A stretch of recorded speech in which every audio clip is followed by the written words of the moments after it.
Namaskar, everyone. I'm Richard, and I want to welcome you into a journey.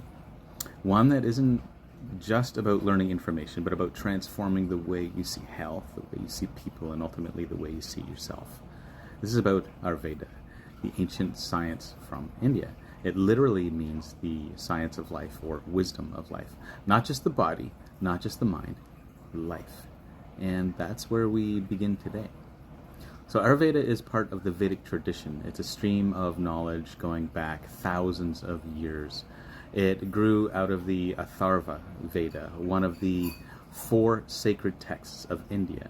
So at its heart, Ayurveda teaches that everything is made of 5 elements. Those are space, air, fire, water, and earth. These aren't just poetic ideas. They're seen in your body, your emotions, even the seasons. So from these elements, we see the tridoshas. These are vata, movement and energy, pitta, heat and transformation, and kapha, which is stability and structure. So every person is born with a unique mix of these doshas. That's your prakriti. And that uniqueness, Ayurveda respects it completely. Now, Ayurveda sees the body through 3 major pillars. Those are doshas, dhatus, and malas. Doshas are the governing forces. Dhatus are your tissues, the structures of the body. Malas are waste. So even elimination is considered sacred in Ayurveda.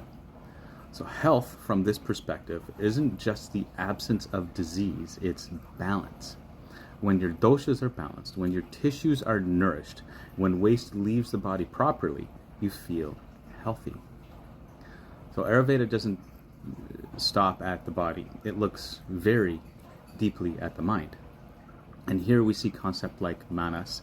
This is the sensory mind, buddhi, the discerning intelligence, and ahankara. This is the sense of I. And just as we have doshas in the body, we have gunas in the mind. That's sattva, that's clarity and balance, rajas, activity and restlessness, and tamas, which is heaviness and inertia. So understanding these mental qualities is how Ayurveda approaches stress, anxiety, and emotional health, not by numbing symptoms, but by restoring harmony. And we have food, nutrition. So food is medicine in Ayurveda, but it's more than that. Ayurveda teaches that food is prana, life force. What you eat literally becomes your tissues. It also looks at food through 6 tastes: sweet, sour, salty, bitter, pungent, and astringent, and how each taste affects the doshas. But Ayurveda isn't only about what you eat, it's about how you live. So one thing is dinacharya. This is a daily routine. It gives rhythm to your life. Waking with the sun, cleansing, movement, meditation. And then we have ridhacharya. This is a seasonal routine.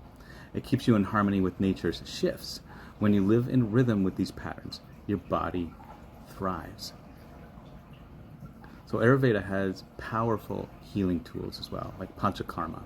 This is the great cleansing system. It removes deep-rooted toxins and resets the body. You have herbology, or dravya guna, and karma shastra. It teaches us not just what herbs do, but their personality, their taste, potency, post-digestive effect, and unique qualities. And then there's Ayurvedic yoga. Not just poses, not just asanas, but an integration of breath, meditation, and movement that honors your dosha, right? Your unique constitution, your prakriti. So Ayurveda sees disease differently.